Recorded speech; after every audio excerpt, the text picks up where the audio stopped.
فاتحہ۔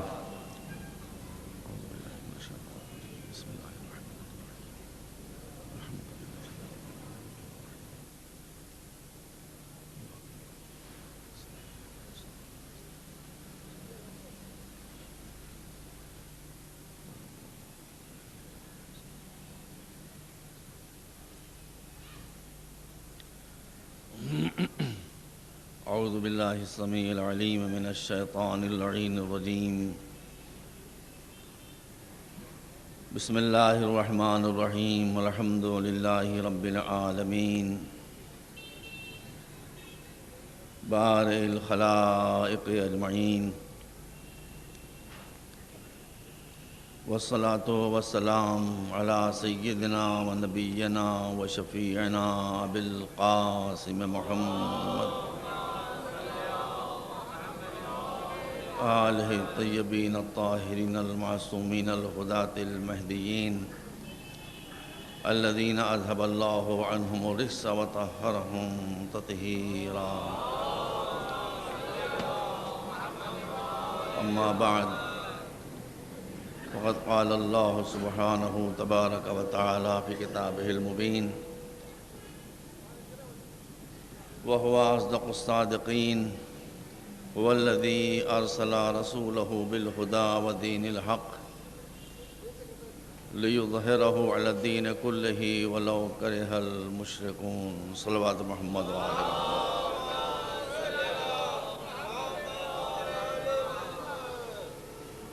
عزاداران مظلوم کربلا، آج محرم الحرام سن 25 ہجری کی پہلی تاریخ ہے۔ حالات کچھ ایسے تھے کہ میں 2 برس آپ کی خدمت میں حاضر نہیں ہو سکا، لیکن میں نہیں آیا تو مجھ سے بہتر افراد یہاں موجود رہے اور ان سے آپ اکتساب فیض فرماتے رہے۔ یہ عزا کا سلسلہ یوں ہی جاری رہے گا، آنے والے آتے رہیں گے، جانے والے جاتے رہیں گے، مگر یہ سلسلہ ظہور امام زمانہ تک انشاءاللہ جاری رہے گا،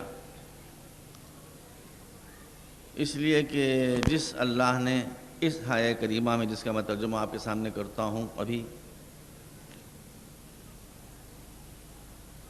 آخر کار اسلام کے غلبے کی پیشین گوئی کی ہے کہ انجام اس دنیا کا اسلام کے غلبے کے اوپر ہوگا، اسی اللہ نے یہ وعدہ بھی کیا ہے کہ یہ عزا بھی اسی امام کے ظہور تک قائم اور برقرار رہے گی۔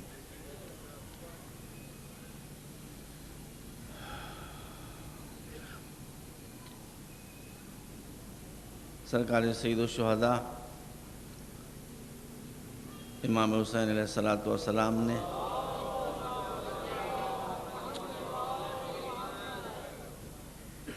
کربلا کے میدان میں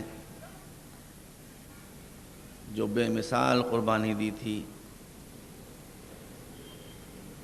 اسی کی یادگار ہم مناتے ہیں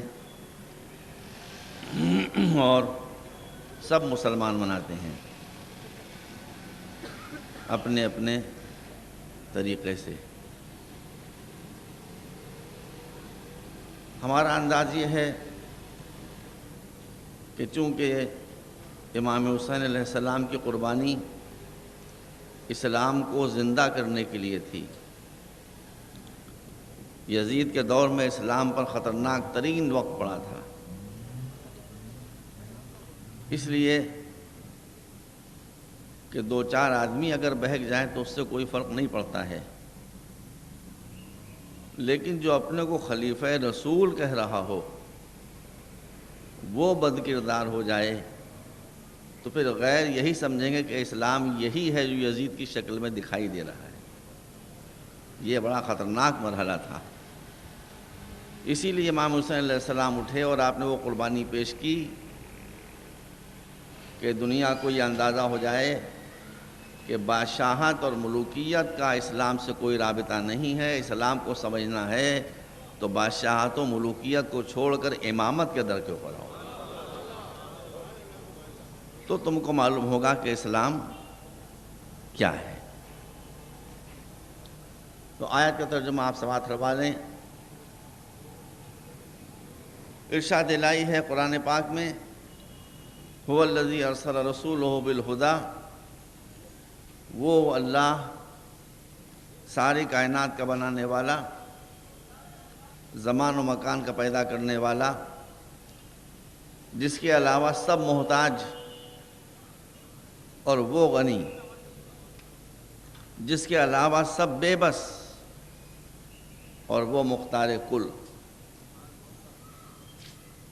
جس کے ہاتھ میں موت بھی ہے اور حیات بھی ہے۔ وہی اللہ وہ ہے کہ جس نے اپنے پیغمبر کو، اپنے رسول کو بھیجا، توجہ رکھیے گا، بھیجا یوں نہیں بھیجا کہ بھیجا ہو اور اس کے بعد ہدایت کی ہو۔ میں لفظی ترجمہ سب آپ کے سامنے پیش کر رہا ہوں۔ ارسلہ بالہدی، بھیجا تو ہدایت کے ساتھ بھیجا، یہ ہدایت اپنے ساتھ لے کر آئے، ودین الحق، اور دین حق کو لے کر آئے، لیظہرہ علی الدین کلہ، تاکہ وہ اللہ اس دین حق کو انجام کار ایک دن سارے ورلڈ آرڈرز کے اوپر، سارے نظامہائے باطل کے اوپر، سارے غلط سلط مذاہب کے اوپر اسے غالب کر دے۔ وَلَوْ كَرِهَ الْمُشْرِكُونَ، اللہ کی ذات، اللہ کے صفات، اللہ کے احکام اور اللہ کی عبادت میں شرک کرنے والوں کو چاہیے بات کہ اتنی ہی گراں کیوں نہ گزرے۔ مسئلہ یہ ہے کہ قرآن کہہ رہا ہے کہ یہ دین غالب ہوگا،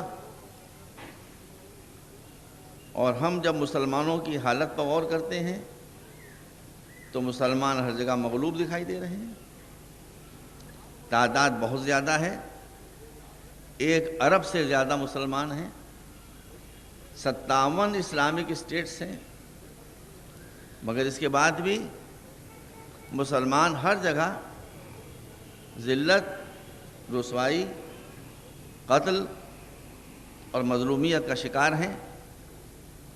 تو کیا قرآن کی پیشین گوئی معاذ اللہ غلط ہو رہی ہے؟ تاریخ پر نظر کیجیے، یہ 30-35 لاکھ یہودی، 30-35 لاکھ کل یہودی جو آج دنیا پر چھائے ہوئے ہیں، اور وہ دنیا پر اس لیے چھائے ہوئے ہیں کہ اس وقت کی جو سپر پاور ہے اس کی گردن یہودیوں کے ہاتھ میں ہے۔ وہاں کا پریزیڈنٹ کوئی کام یہودیوں کی مرضی کے بغیر اور ان کے اشارے کے بغیر کر نہیں سکتا ہے۔ اتنی بڑی طاقت چونکہ ان کے ساتھ ہے، اس لیے وہ جو چاہتے ہیں وہ دنیا میں ہو جایا کرتا ہے۔ تو بظاہر تو غالب وہ دکھائی دے رہے ہیں اور ہم بظاہر مغلوب دکھائی دے رہے ہیں، مگر تاریخ کو پڑھیے، یہ چند روزہ غلبہ یہودیوں کو آج ملا ہے، مگر یہی قوم وہ ہے کہ جو مسلسل جس کی 2000 سال تک کلنگ ہوتی رہی ہے، جس کو ہم اس کا ساتھ نہیں دیتے، وہ جو کلنگ تھی، جو قتل و غارت گئی تھی، وہ غلط تھی، کسی کی بھی ہو۔ 2000 برس تک، 2000 سال تک یہ قوم کاٹی گئی ہے۔ یورپ میں ایک لہر چلی تھی ہٹلر کے ذریعے سے جرمنی میں، اور اس لہر میں آدھی آبادی یہودیوں کی ختم ہو گئی تھی۔ ٹوٹل آبادی تھی یہودیوں کی اس وقت 1 کروڑ 20 لاکھ، اور 1,20,00,000 میں سے 60,00,000 یہودی قتل کر دیے گئے۔ 1,20,00,000 میں سے 60,00,000 یہودی، 6 ملین یہودی، 12 ملین یہودی تھے، اس میں 6 ملین یہودی، یعنی آدھی تعداد ہوتی جو قتل کر دی گئی۔ تو ان کی کلنگ تو ہم سے زیادہ ہوئی ہے، وہ تو تناسب کے اعتبار سے ہم سے بہت زیادہ قتل کیے گئے ہیں، لیکن آج دنیا پر چھائے ہوئے ہیں۔ کیوں؟ اوپر جانے کے بھی راستے ہیں، نیچے اترنے کے بھی راستے ہیں۔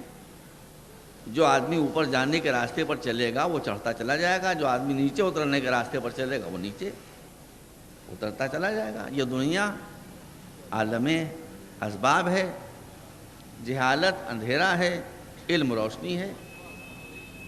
جو جہالت کو پکڑے گا زوال اس کا مقدر ہے، جو علم کو پکڑے گا عزت اس کا مقدر ہے۔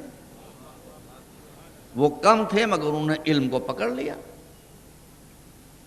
وہ منتقمانہ نفسیات کے شکار نہیں ہوئے، انہوں نے خاموشی سے کام کیا، اپنی قوم کو خوب پڑھایا، تعلیم میں خوب آگے بڑھایا، یونیورسٹیوں پر جا کر قبضہ کر لیا، فائنانسز کو کنٹرول کر لیا، مالیات کو اپنے قبضے میں کر لیا۔ ظاہر ہے کہ جب مالیات کو انہوں نے اپنے قبضے میں کر لیا تو وہ ملک کہ جو سرمایہ پرست ملک ہے اس کی باغ ڈور ان کے ہاتھ میں آ گئی۔ لیکن یہ چیز ہمیشہ رہنے والی نہیں ہے، آپ تک پوری صحیح خبریں پہنچتی نہیں ہیں۔ اسرائیل میں خود اندر کیا حال ہے اس کی مجھے اطلاع ہے۔ لوگ پاگل ہو رہے ہیں، لوگ سائیکولوجیکل بیمار ہو رہے ہیں۔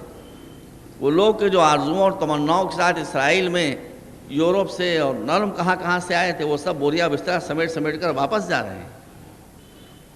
کیوں؟ اس لیے کہ قرآن مجید نے ایک بات بہت پہلے کہہ دی تھی، یہودیوں کی ذہنیت بتا دی تھی کہ یہ ہر بات کے لیے تیار ہوں گے، مرنے کے لیے کبھی تیار نہیں ہوں گے۔ اب جب ان کو نظر یہ آ رہا ہے کہ جس کو ہم جنت سمجھ کر آئے تھے یہاں سے تو جنت کا راستہ کھلا ہوا ہے، تو وہ بھاگ رہے ہیں۔ ملاحظہ کیا آپ نے؟ تو قرآن کی یہ پیشین گوئی جو ہے، اگر آپ مجھے یہ دکھا دیں، کوئی صاحب مجھے یہ دکھا دیں کہ قرآن مجید کی کوئی پیشین گوئی کبھی غلط ہوئی، معاذ اللہ تو میں سمجھ لوں گا کہ یہ پیشین گوئی جو ہے غلبہ اسلام کی، یہ بھی غلط ہو سکتی ہے۔ لیکن جس کتاب کی کوئی پیشین گوئی کبھی غلط ہی نہیں ہوئی، مگر آپ کو انتظار کرنا پڑتا ہے۔ مسلمانوں کی ایک مشکل یہ کہ یہ جلد باز ہیں، انتظار کی عادت ان کو نہیں ہے، ہم کو ہے، ہمیں ہے، ہمیں کوئی فکر نہیں ہے، ہمیں کوئی فکر نہیں ہے، ہمیں تو انتظار کی عادت ہے ہی۔ اور مسلمانوں کو بھی، ہمارے بھائی ہیں سب، فضا اس وقت بدل گئی ہے، اللہ کا شکر ہے، سب مسلمان ہمارے بھائی ہیں، کسی مسلک کی ہوں ہمارے بھائی ہیں، ہم ان کے بھائی ہیں، ہمارے بھائی ہیں۔ یہ ذرا سے فرق ہیں، یہ نیچرل فرق ہے، دو بھائیوں میں فرق ہوتا ہے، باپ بیٹے کی ذہنیت میں فرق ہوتا ہے، وہ کون سی بڑی بات ہے۔ تو اب آپ دیکھیے کہ آپ کی نظروں کے سامنے اسی قرآن مجید کی ایک پیشین گوئی موجود ہے، وہ کتنے عرصے کے بعد پوری ہوئی۔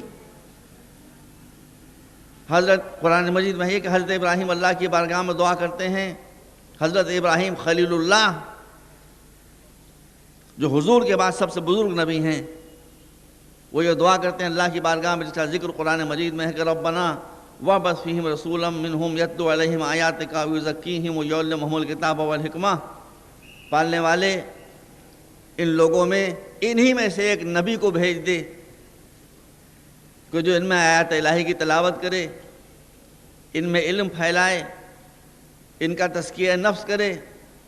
دوسری آیت نے جواب دیا کہ ابراہیم ہم نے تمہاری دعا قبول کر لی۔ کیا ارشاد ہوا کہ ہم نے تمہاری یہ دعا قبول کر لی؟ ابھی تو قبول کر لی تو حضور آ جائیں۔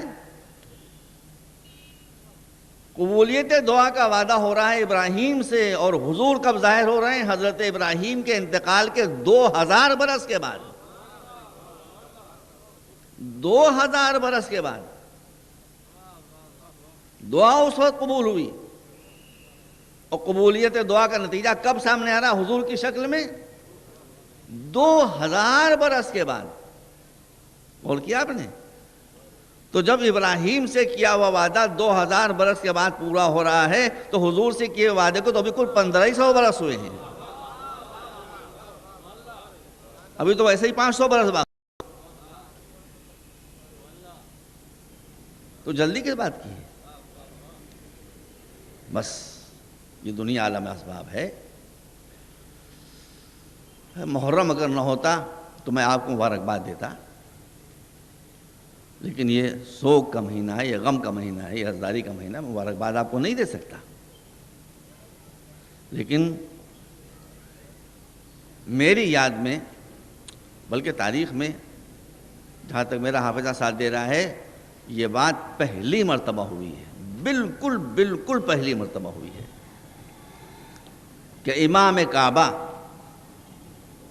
یعنی وہ سرکاری امام جو مسجد الحرام میں مسلمانوں کو نماز پڑھاتے ہیں اور سارے مسلمان ان کے پیچھے نماز پڑھتے ہیں، ان امام کعبہ نے پہلی مرتبہ تاریخ اسلام میں اس بات کا اعلان کیا کہ اب فتنہ تکفیر کو بند ہونا چاہیے۔ بس تماشا ہو چکا، اب کوئی فرقہ دوسرے فرقے کو کافر نہ کہے۔ اور ظاہر ہے کہ امام کعبہ ان کی بڑی عزت ہے، ہم بھی ان کی بڑی عزت ہے، میں نے خود ان کے پیچھے نماز پڑھی ہے، ہم ان کا بہت احترام کرتے ہیں، لیکن آپ جانتے ہیں کہ امام کعبہ وہی کہتے ہیں جو سعودی عرب کا بادشاہ کہلوانا چاہتا ہے۔ تو یہ امام کا پیغام بھی ہے اور حکومت کی پالیسی بھی ڈکلیئر ہو گئی،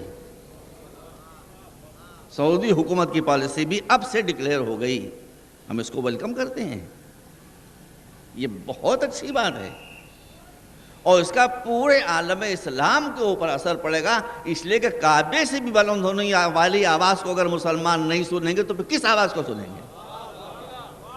یہ آواز کعبے سے بلند ہوئی ہے۔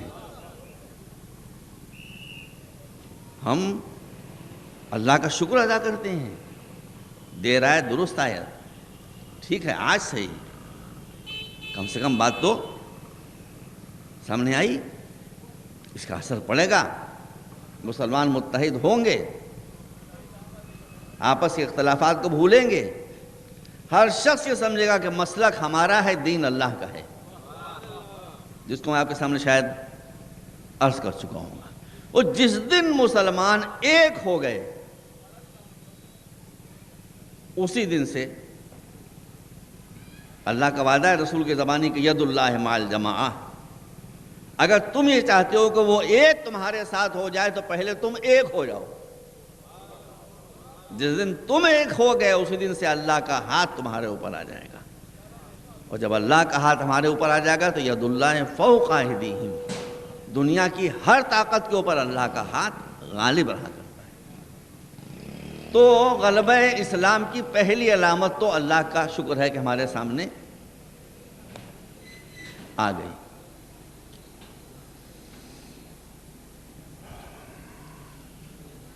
عزیزوں، ابھی شاید 15 دن پہلے کی بات ہوگی، جب دلی میں انڈونیشیا کے سابق صدر عبد الواحد، بڑے اسکالر ہیں، وہ آئے ہوئے تھے،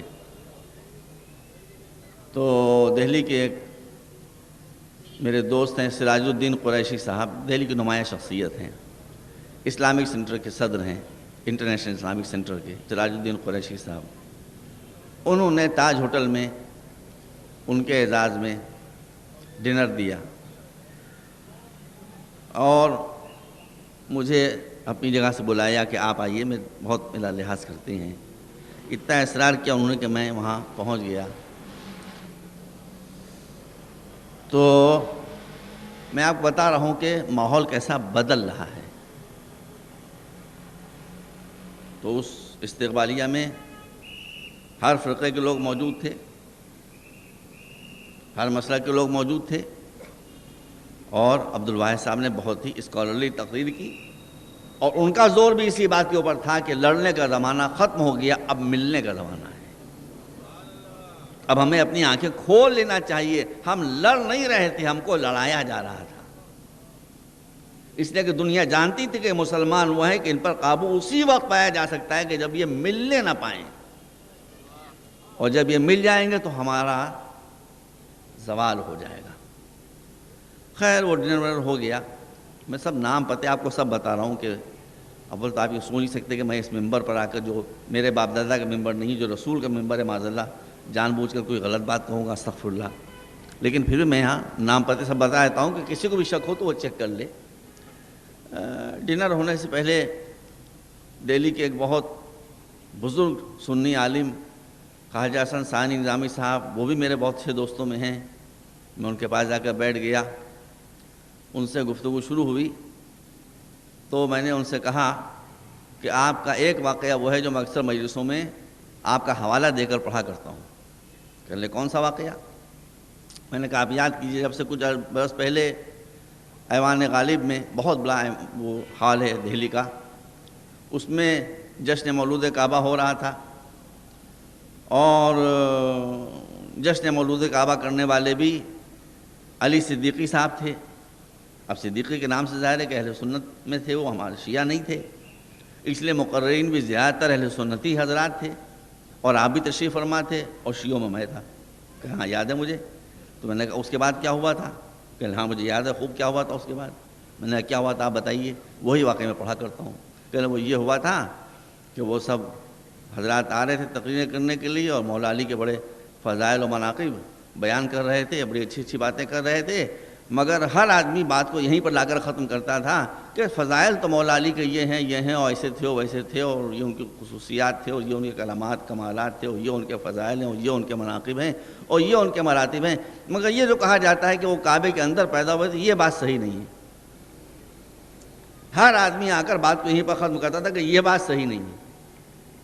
تو کہہ لے کہ میں نے کہا پھر آپ نے کیا کیا تھا؟ میں آپ کی زبانی پھر سننا چاہتا ہوں۔ کہہ لے میں نے یہ کیا کہ جب 6-7 آدمی مسلسل یہ کہہ چکے کہ سارے مناقب مسلم ہیں، اور سارے درجات ان کے مسلم ہیں، اور سارے فضائل ان کے مسلم ہیں، لیکن علی کعبے میں پیدا نہیں ہوئے تھے، تو کہہ لے میں کھڑا ہوا، میں نے کھڑا ہونے کے بعد اتنا کہا کہ جتنے مقررین ہیں، جتنے اسکالر حضرات ہیں، وہ سب یہ کہہ رہے ہیں کہ مولا علی کعبے میں پیدا نہیں ہوئے تھے، تو پیدا تو ہوئے تھے کہ پیدا ہی نہیں ہوئے تھے؟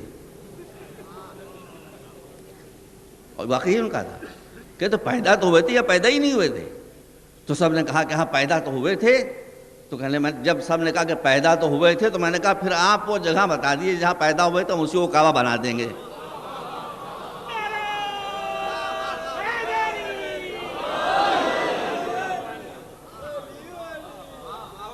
تو میں نے کہا یہ واقعہ میں نے دنیا بھر میں پڑھا ہے، چونکہ میں نے خدا بے زبان سے یہ واقعہ سنا تھا، میں نے سب جگہ ریپیٹ کیا۔ کہہ لیں اس کے بعد ایک اور واقعہ ہوا ہے، یہ واقعہ میں نے آپ کو اسی لیے سنا ہے۔ کہہ لیں اس کے بعد اس کے بعد کیا واقعہ ہوا؟ کہہ لیں بھی 2 سال پہلے کی بات ہے۔ میں نے کہا وہ کیا ہوا؟ کہہ لیں کہ اب دیکھیے آپ بھی گڑبڑ نہ کیا کیجیے، آپ لوگ پھٹ سے کہہ دیتے ہیں کہ سنی اہل بیت کے چاہنے والے نہیں ہوتے ہیں، یہ بات صحیح نہیں ہے۔ سنی اگر یہ کہتے ہیں کہ آپ کو قرآن پر ایمان نہیں ہے تو وہ بھی غلط کہتے ہیں، اور آپ اگر کہتے ہیں کہ سنی اہل بیت سے محبت نہیں کہتے تو آپ بھی غلط کہتے ہیں، نہ وہ صحیح کہتے ہیں نہ آپ صحیح کہتے ہیں۔ تو اب یہ کہ سنی کے تو قول تھا، میں نے آپ کے سامنے پیش کیا۔ ابھی 2 سال پہلے وہ قلب ساجد صاحب میں گیا حج کرنے کے لیے، اور حج کرنے کے بعد میں مدینہ شریف گیا، اور مدینہ شریف جب جانے کے بعد حضور کے روضہ اقدس پر میں نے حاضری دی، اور حضور کی زری کے سامنے کھڑا ہوا، اور اس کے بعد جو مراسم زیارت تھی وہ بجا لایا، اور اس کے بعد میں الٹے پیروں واپس ہونے لگا۔ کیسے واپس ہونے لگا؟ الٹے پیروں، احترام کے طور پر، کہ منہ میرا زری کی طرف تھا، وہ منہ حج شریف کہا جاتا ہے، منہ میرا حضور کی زری کی طرف تھا، اور میں الٹے پیروں واپس ہو رہا تھا کہ ایک سعودی شرطی نے، یعنی پولیس کے ایک آدمی نے مجھے دیکھ لیا کہ میں الٹے پیروں واپس آؤں، بس پھٹ سے آ کے میرا بازو پکڑا اور کہا یہ کیا کر رہا ہو؟ یہ کیا کر رہا ہے؟ الٹے پیروں واپس ہو رہا ہوں، عزت و اسلام کا تقاضا ہے، الٹے پیروں واپس ہو رہا ہوں۔ کہا نہیں، میں تم کو وہاں تک لے کے چلتا ہوں، پھر اور وہاں سے ادھر سے پیٹ موڑ کے آؤ۔ یہ ابھی 15 دن پہلے کی بات تھی جو مجھ سے بتائی خود ہوں۔ خواجہ حسن نظامی صاحب، نظام الدین، درگاہ حضرت نظام الدین، نئی دلی، آپ ٹیلی فون نمبر لینا چاہے وہ بھی میں دے دوں گا آپ کو۔ کہہ لے کہ تو اس نے کہا کہ آپ کو وہاں تک جانا ہوگا، اور جانے کے بعد پھر آپ کو پیٹ موڑ کر، کہہ لے یہ تو میں نہیں کروں گا، جب میں نے کہا کہ یہ تو بوڑھے آدمی بیچارے کہ جب میں نے کہا کہ یہ تو میں نہیں کروں گا، تو اس نے کہا پھر آپ کو تھانے چلنا ہوگا، وہاں آپ کی پٹائی ہوگی.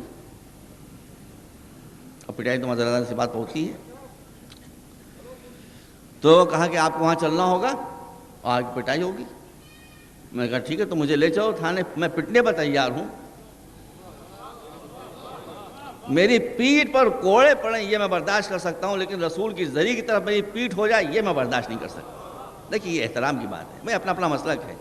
اور کیا کہ یہ جو ذرا کچھ زور بات ہوئی تو 2 آدمی ادھر سے اور 4 آدمی ادھر سے اور 5 آدمی ادھر سے اور 10 آدمی ادھر سے، کلب صادق صاحب کوئی 250-300 آدمیوں نے مجھے گھیر لیا، جس میں سے میں ایک کو بھی نہیں پہچانتا تھا. 250-300 آدمیوں نے گھیر لیا مجھے، ان میں سے میں ایک کو بھی نہیں پہچانتا تھا. اور انہوں نے اس سپاہی سے لڑنا شروع کیا کہ تم کیا بدتمیزی کرو، اتنے بڑے حالی میں یہ ہے وہ ہے. اتنا ہلڑ ہنگامہ ہوا کہ وہ اکیلا پڑ گیا، ادھر 250-300 آدمی ہو گئے تو وہ بھاگا وہاں سے. وہ سپاہی جو تھا وہ بھاگ گیا. اب کہنے جب وہ سپاہی بھاگ گیا تو میں نے اس مجمع پر 250-300 آدمیوں کے جو حضور کے مسجد نبوی کے اندر جمع ہو گیا تھا، میں نے غور سے دیکھنا شروع کیا کہ میں ان میں سے کسی کو پہچانتا ہوں. تو میں نے دیکھا کہ میں ان میں سے کسی کو پہچانتا ہی نہیں. تو میں نے ان لوگوں سے کہا کہ میں تو آپ حضرات میں کسی کو نہیں پہچان پا رہا ہوں، آپ مجھے پہچانتے ہیں؟ کہ ہم بھی آپ کو نہیں پہچانتے ہیں. وہ کوئی اس میں ہندوستان کا تھا ہی نہیں، نرم کہاں کے لوگ تھے. کہ ہم بھی آپ کو نہیں پہچانتے. کہ آپ پہچانتے نہیں تو آپ مجھے بچانے کے لیے کیوں آ گئے؟ کہا کہ ہم آپ کو پہچانتے تو نہیں ہیں، مگر ہم نے کیسٹ میں آپ کا وہ تقریر کا جملہ سنا تھا، اس سے آپ کی محبت ہمارے دل میں پیدا ہو گئی تھی.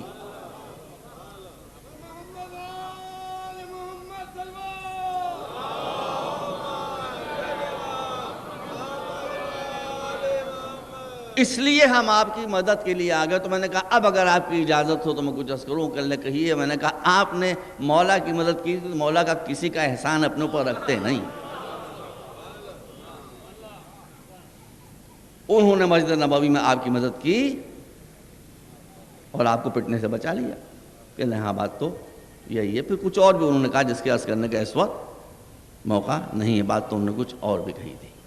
تو عرض کرنے کا مقصد یہ ہے کہ اس وقت اتحاد، وحدت اسلامی، سب مسلمان بھائی بھائی، یہی عزاداری کا پیغام ہے. عزاداری کسی فرقے کی جاگیر نہیں ہے.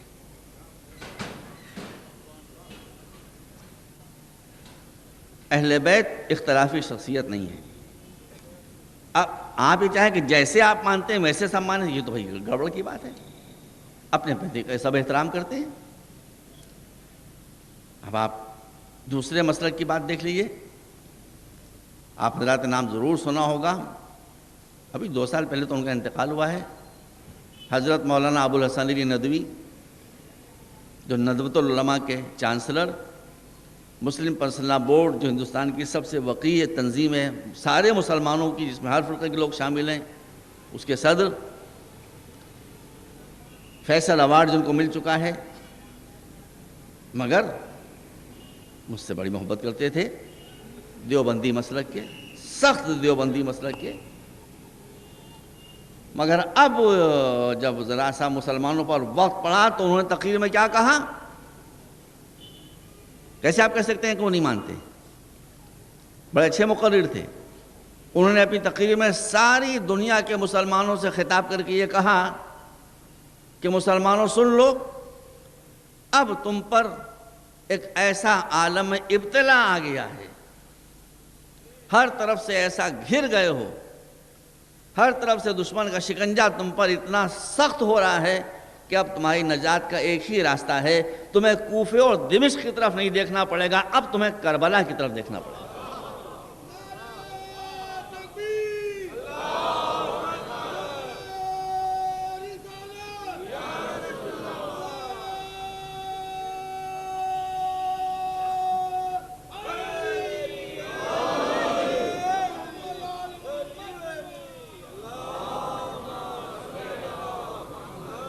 اس لیے میں حیدرآباد کے یہ میری آواز، میرا پیغام میرے سنی بھائیوں تک پہنچا دیجیے، چاہے وہ بریلوی ہوں، چاہے دیوبندی ہوں، چاہے وہ مقلد ہوں، چاہے وہ غیر مقلد ہوں.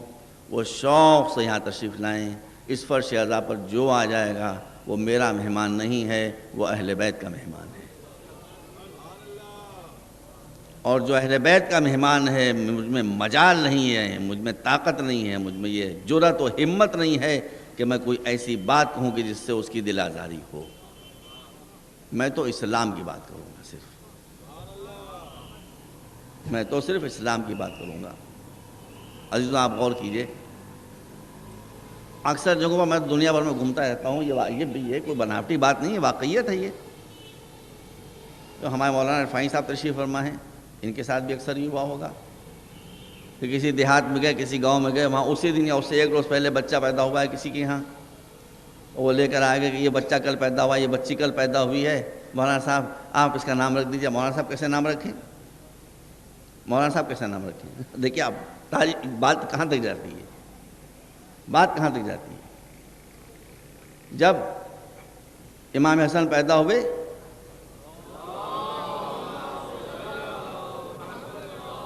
تو مولا علی نے رسول سے فرمایا، حضور کریم سے کہا کہ بچہ پیدا ہوا، اس کا نام رکھ دیجئے. کہا میں نام رکھنے والا کون؟ اللہ نام رکھے گا. تو حسن کا نام حسن رسول نے نہیں رکھا ہے، علی نے نہیں رکھا ہے، اوپر سے آیا. جب امام حسین پیدا ہوئے پھر مولا علی نے رسول سے کہا کہ آپ نام رکھ دیجئے. کہا میں کون نام رکھنے والا؟ وہ نام رکھے گا. پالنے والے اس بچے کا نام کیا رکھا جائے؟ کہا حسین. میرے مسلمان بھائی غور کریں، میں نے ڈاکٹریٹ کی ہے عربک لٹریچر میں، عربی زبان پر میرا کام ہے، اور یہاں بھی مجھ سے اچھے اسکالرس عربی زبان کے موجود ہوں گے. میں ان کی خدمت میں بہت مؤدبانہ دست ادب باندھ کر عرض کرتا ہوں کہ ان دو شہزادوں سے پہلے تاریخ عرب میں جو کئی ہزار سال سے چلی آ رہی تھی، کسی کا نام حسن و حسین دکھا دیں، دکھائی نہیں سکتا.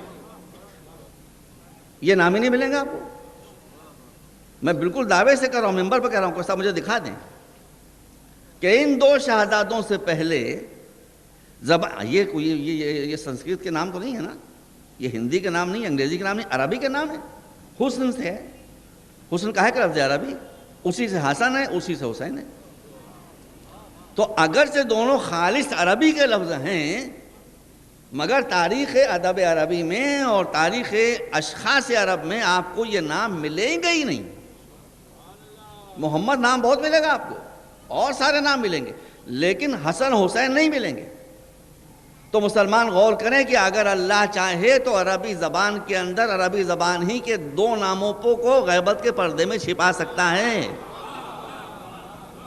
کہ وہ نام نظروں کے سامنے موجود ہوں اور کسی کو نہ دکھائی دے رہا ہوں. بس شروع میں یہ ہوا کہ ناموں کو چھپا لیا، آخر میں یہ ہوا کہ ذات کو چھپا لیا. صلوات پر محمد و آلہ.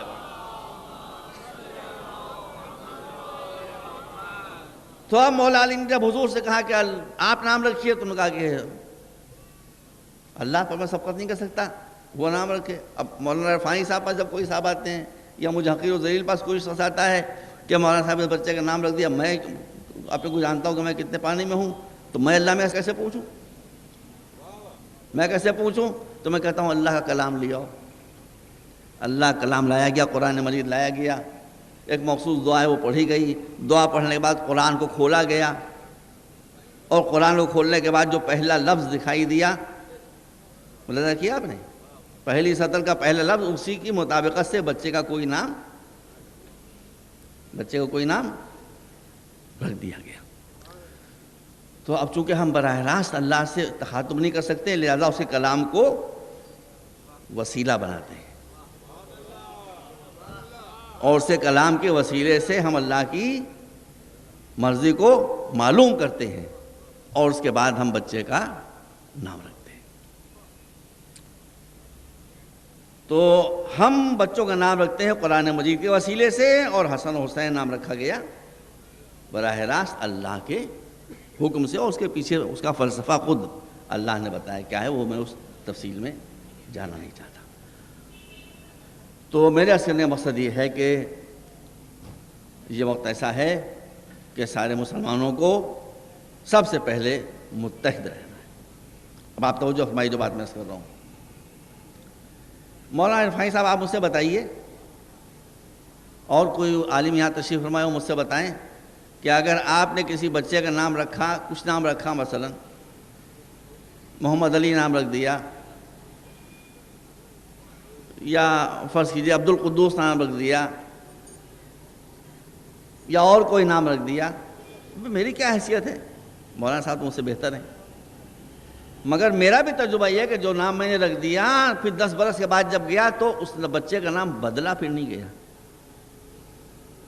یہ نہیں ہوا کہ میں نے نام کچھ رکھا ہو اور بعد میں اس کا نام کچھ اور رکھ دیا جائے، وہ نام جو میں نے رکھ دیا قرآن مجید سے نکال کے وہی اس بچے کا نام ہو گیا۔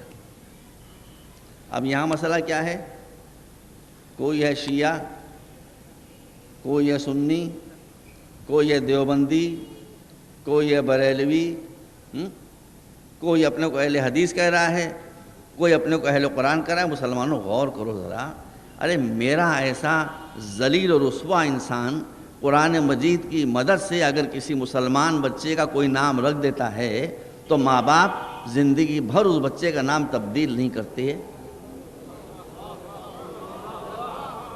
تو تم کو یہ دیکھنا پڑے گا کہ تمہارے معبود نے تمہارا کوئی نام رکھا ہے کہ نہیں رکھا ہے۔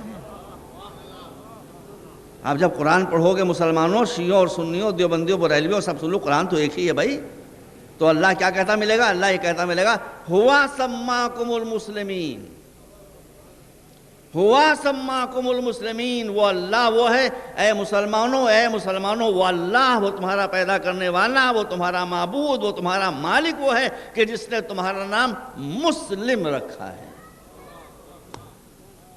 کیسی عجیب بات ہے کہ قلب صادق کسی کا نام رکھے تو زندگی بھر اس بچے کا نام وہی رہے گا، اور اللہ ہمارا نام مسلم رکھ رہا ہے، ہم کو مسلم کہتے ہوئے شرم آ رہی ہے۔ کوئی شیعہ کہہ رہا ہے، کوئی سنی کہہ رہا ہے، کوئی دیوبندی کہہ رہا ہے، کوئی بریلوی کہہ رہا ہے، کوئی اہل حدیث کہہ رہا ہے، کوئی اہل قرآن کہہ رہا ہے۔ ارے وہ نام اپنا پکارو جو اللہ نے تمہارا نام رکھا ہے، تو اختلاف خود ہی ختم ہو جائے گا۔ صلوات پر محمد و آل محمد۔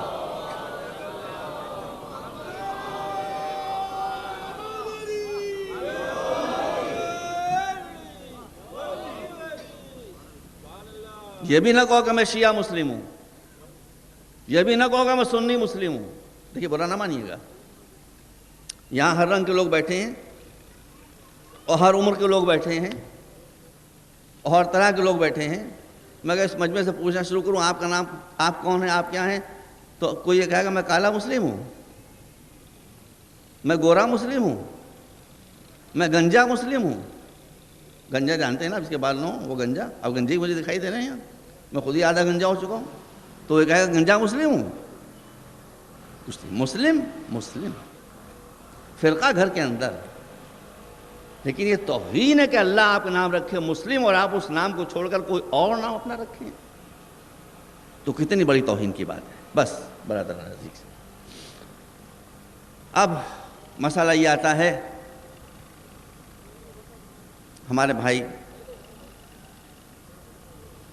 کچھ حضرات یہ کہتے ہیں کہ ان کو کہنے کا حق ہے، کبھی کسی کی بات پر برا نہ مانا کیجیے، نہ کسی کی نیت پر حملہ کیا کیجیے، غلط فہمیاں ہوتی ہیں کہ صاحب آپ یہ عزاداری کب تک کرتے رہیں گے، اب تو 1400 برس ہو گئے۔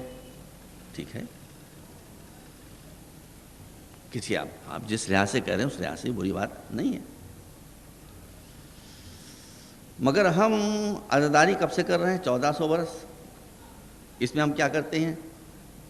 مجلس کرتے ہیں، ماتم کرتے ہیں، سینہ زنی کرتے ہیں، کھانا تقسیم کرتے ہیں، کچھ غریبوں کا پیٹ بھر جاتا ہے، سبیلے لگاتے ہیں، کچھ پیاسے سیراب ہو جاتے ہیں۔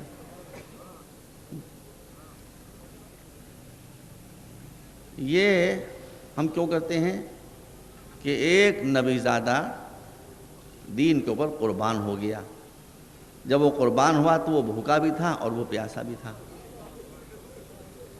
اور یہ نبی زادہ جو قربان ہوا ہے، غور کیجئے گا، یہ نبی زادہ جو قربان ہوا ہے، جب ہم نے اس کے خاندان کی تاریخ پڑھی، جب ہم نے اس کے خاندان کی ہسٹری پڑھی، تو اس کے خاندان کی ہسٹری اور تاریخ نے ہم کو یہ بتایا کہ یہ خود بھوکے ہوتے ہیں مگر دوسروں کو کھانا کھلا دیتے ہیں،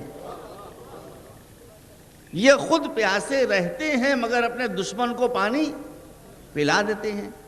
تو جب ہم نے ان کا مزاج یہ دیکھا کہ یہ خود بھوکے رہتے ہیں مگر دوسروں کو کھانا کھلا دیتے ہیں، سورہ دہر شاہد ہے، یہ خود پیاسے رہتے ہیں دشمن کو پانی پلا دیتے ہیں، واقعہ ہور شاہد ہے، تو حسین تو موجود نہیں کہ ہم کو کھانا کھلا دیں، اور وہ پیاسا شہید تو موجود نہیں کہ ہم اسے پانی پلا دیں، لیکن اس کا مزاج ہم کو معلوم ہے کہ یہ دوسروں کو کھانا کھلا کر زیادہ خوش ہوتا ہے، یہ دوسروں کو پانی پلا کر زیادہ خوش ہوتا ہے، اس لیے ہم نے اس کے نام پر دوسروں کو کھانا کھلانا شروع کر دیا، اس کے نام پر ہم نے دوسروں کو پانی پلانا شروع کر دیا۔ یہ ہم نے کیا غلطی کی بھائی؟ اس میں کیا غلط بات ہے؟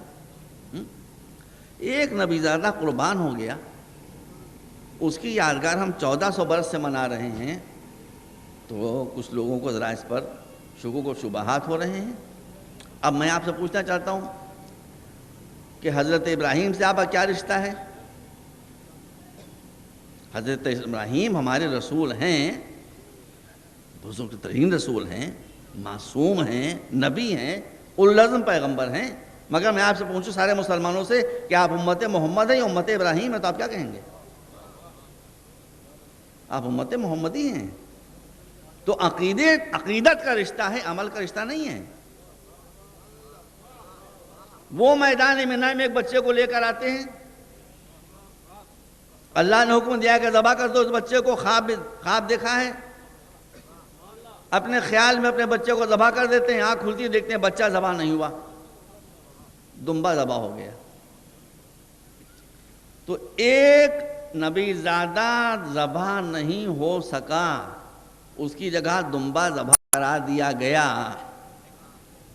تو 4000 برس سے کتنے دمبے قربان ہو رہے ہیں؟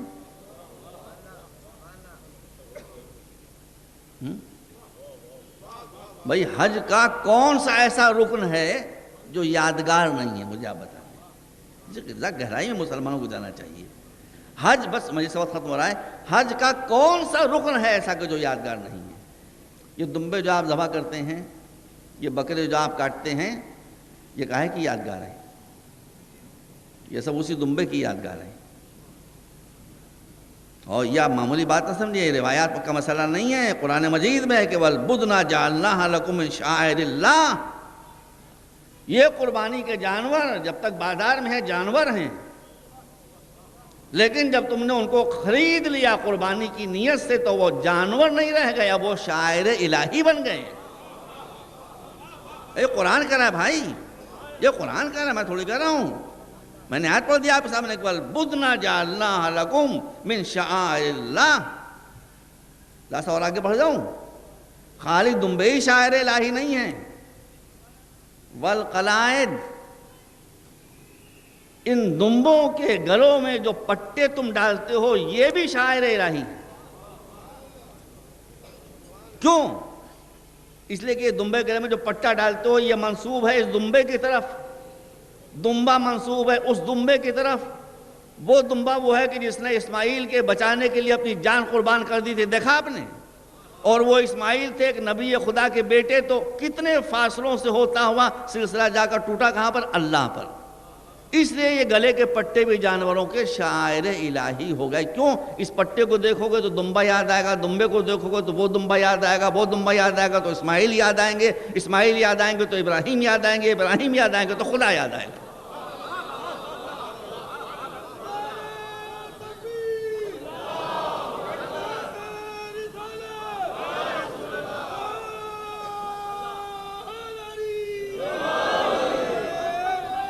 تو اگر وہ شاعر الہی ہے تو پھر سبیل حسینی شاعر الہی کیوں نہیں ہے؟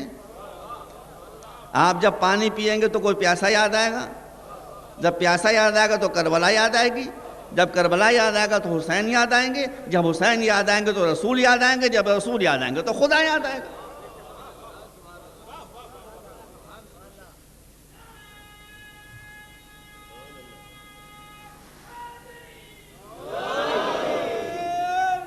تو وہی سلسلہ یہاں کے اوپر ہے۔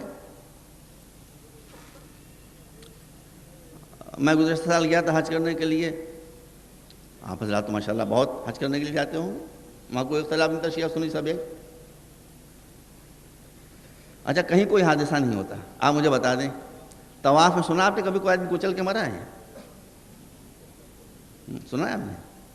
صحیح جب ہوتی ہے صفا و مروہ کے بیچ میں, اس میں بھی تو بڑا مجمع ہوتا ہے, کبھی سنا آپ نے کوئی آدمی مرا ہے اس میں کچل کے؟ نہیں. قربانی میں سنا آپ نے کبھی کوئی آدمی مرا ہے؟ نہیں.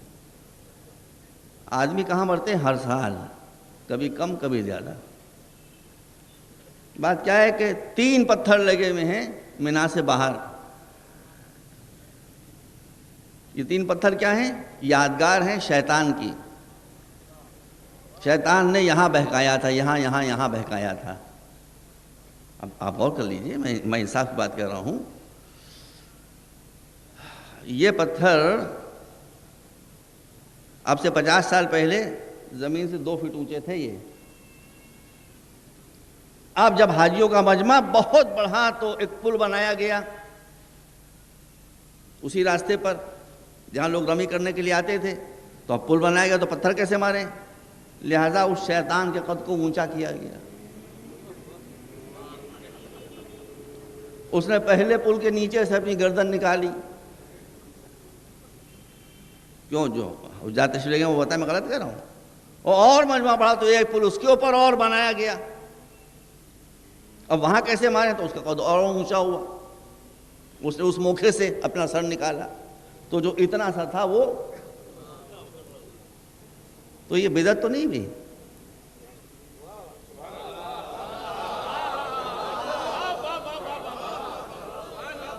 ابے رسول کے زمانے میں تو یہ اتنا ہی سا تھا. یہ آپ شیطان قد بڑھانے والے کون؟ قد بھائی تو کسی رحمان کے نمائندے کو بنائے, شیطان کو بڑھانے سے کیا حاصل ہے؟ کبھی ہم شیطان کا قد اس لیے بڑھا رہے ہیں کہ پٹے زیادہ یہ. تو بدعت تو نہیں بھی نا, ہم بھی نہیں کہتے بدعت نہیں ہے, بالکل صحیح ہے. اس لیے کہ بدعت وہ شے ہوتی ہے, ایک جملہ یاد رکھیے گا, بدعت وہ شے ہوتی ہے جو سنت کے راستے میں رکاوٹ بن جائے, جو سنت میں سہولت پیدا کرے, وہ سنت ہوتی, بدعت نہیں ہوتی. اب آپ برا نہ مانیے گا, دیکھیے مینا میں آج تک کوئی آدمی کچل کے نہیں مرا, طواف میں کوئی نہیں مرا, صحیح میں کوئی نہیں مرا, یہیں پر مرتے ہیں لوگ. کیوں؟ ابھی آپ جب کسی کو مارنے جائیے گا تو وہ بھی تو بدلہ دے گا.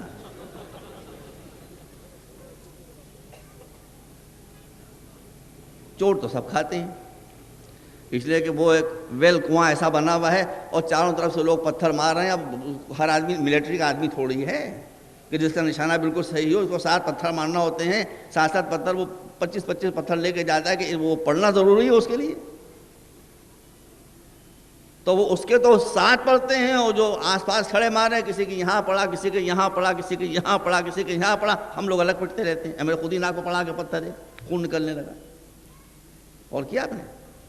تو چونکہ کہیں شیطان کو نہیں مارا جاتا ہے, یہاں شیطان کو مارا جاتا ہے, تو وہ کہتا ہے کہ تم اگر مجھے مارے تو میں بھی چھوڑوں گا تم کو.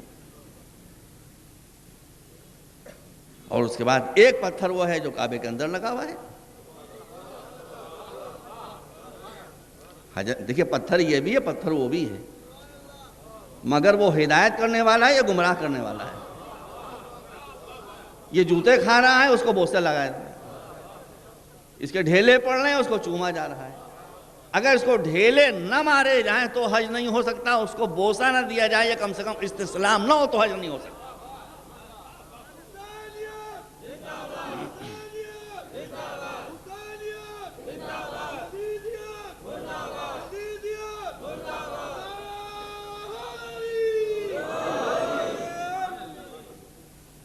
اور جب حج کرنے کے لیے جاتے ہیں تو ہجر اسماعیل بھی دیکھا ہوگا آپ نے.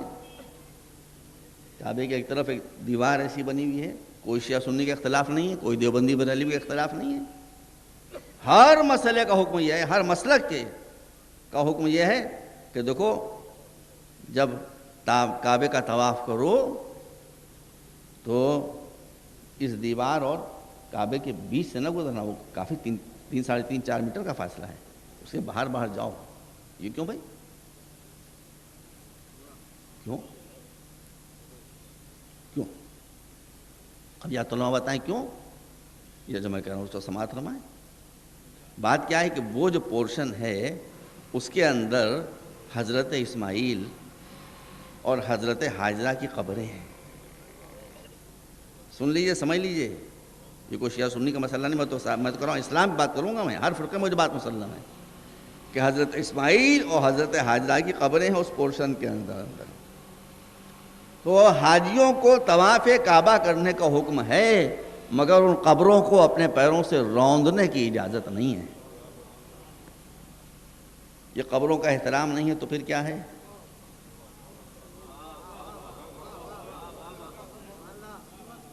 میں خالی احترام کی بات کر رہا ہوں. یہ قبروں کا احترام نہیں ہے تو پھر کیا ہے؟ بس یہیں سے مسائب، مجلس کا وقت ختم ہو گیا. آپ نے مزاج سمجھا؟ حضرت اسماعیل حضرت حاجرہ کے انتقال کو شہید نہیں ہوئے تھے، انتقال کو ہزاروں برس گزر گئے، اور صبح قیامت تک جب تک حج ہوتا رہے گا کیسے ہی مقدس حاجی کیوں نہ جائیں، کیسے ہی مفتیان دین کیوں نہ جائیں، کیسے ہی مجتہدین کرام کیوں نہ جائیں، کیسے ہی بزرگ لوگ کیوں نہ جائیں، کسی کو اس بات کی اجازت نہیں ہے کہ تم طواف کے دوران بھی حاجرہ اور اسماعیل کی قبر کو رونتے ہوئے پیروں سے لے جاؤ. مزاج اسلام کو سمجھیں.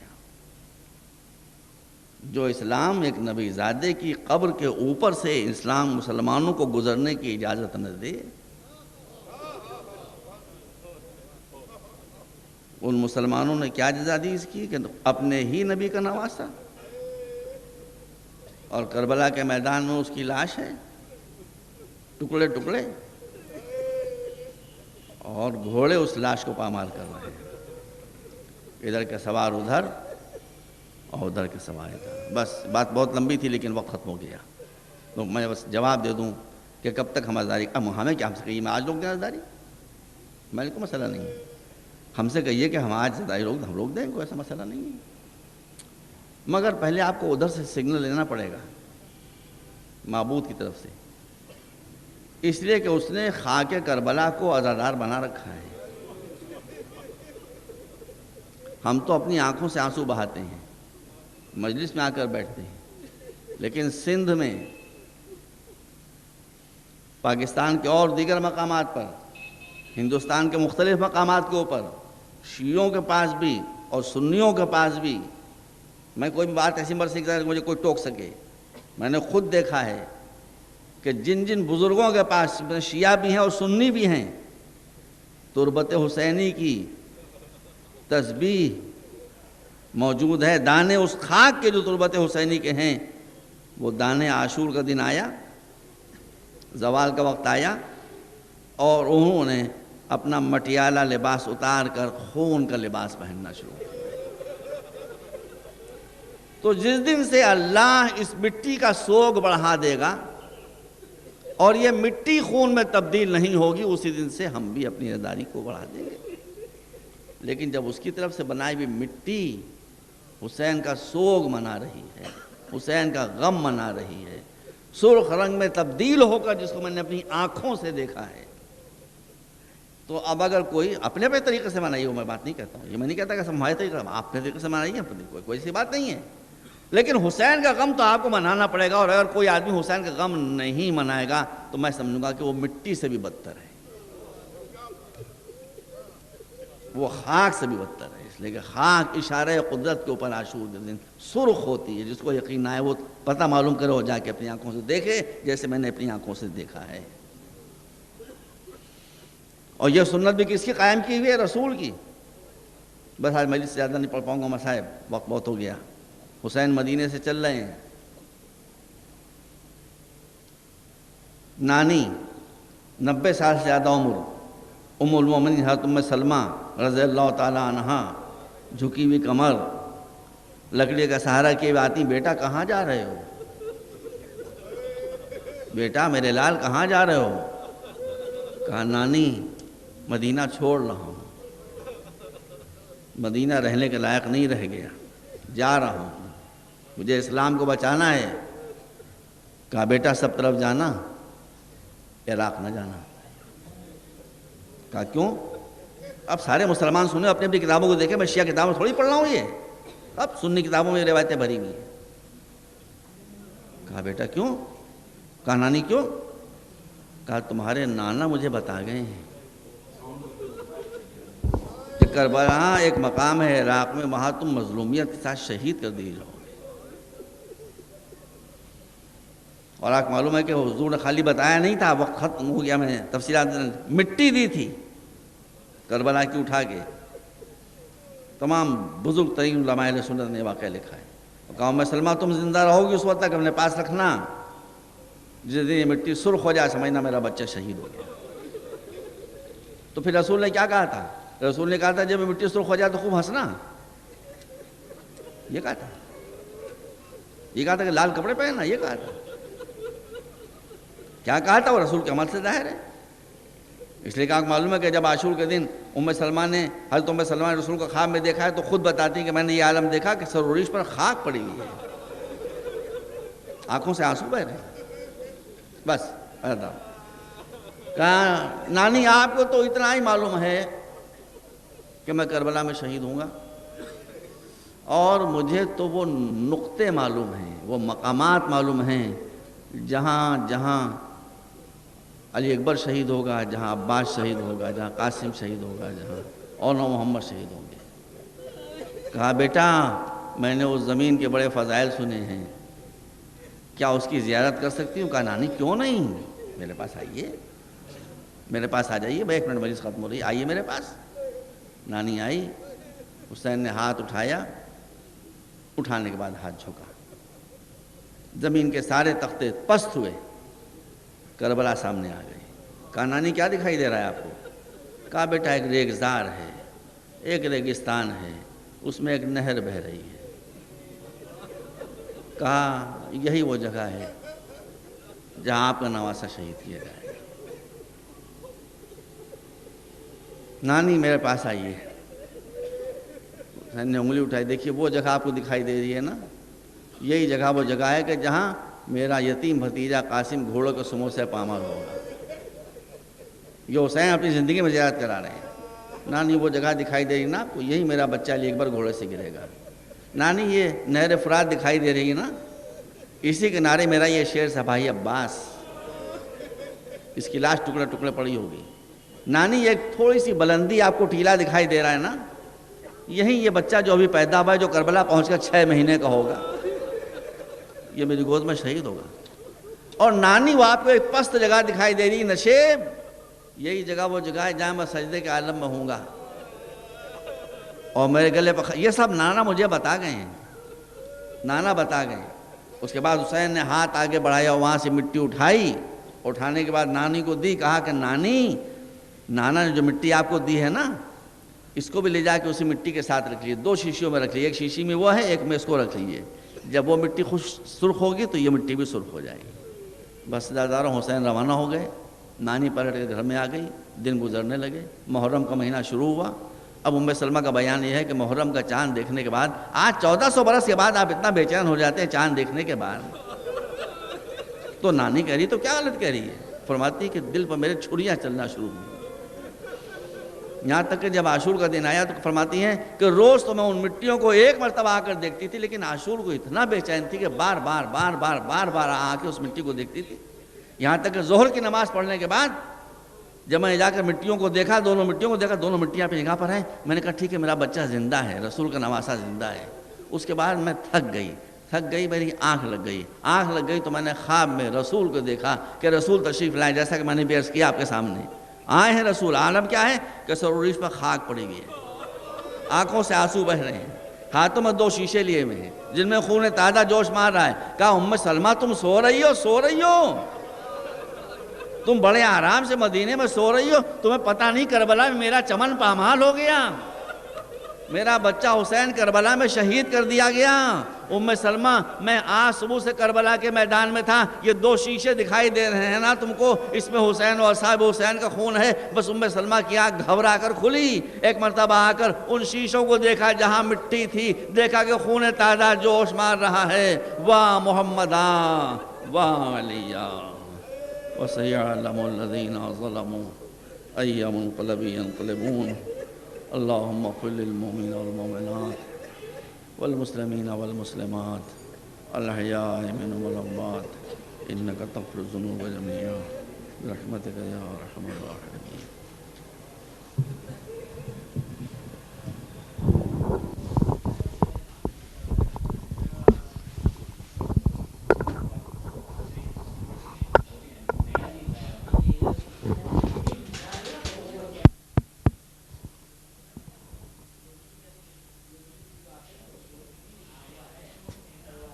صلى الله عليك يا مولاي يا أبا عبد الله.